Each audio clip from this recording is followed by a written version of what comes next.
نعم الجليس مدى حياتك مصحف يجلو هموم النفس والوجدان۔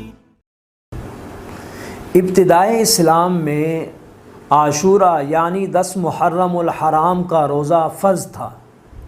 رمضان المبارک کے روزوں کی فرضیت کے بعد اس روزے کی یعنی 10 محرم کے روزے کی فرضیت منسوخ ہو گئی، لیکن اللہ کے نبی صلی اللہ علیہ وسلم نے 10 محرم کا روزہ رکھا ہے۔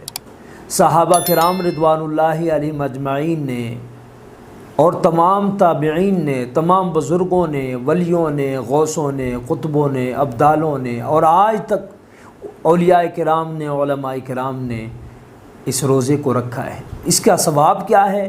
پیارے نبی صلی اللہ علیہ وسلم کی زبان اقدس سے سنیے۔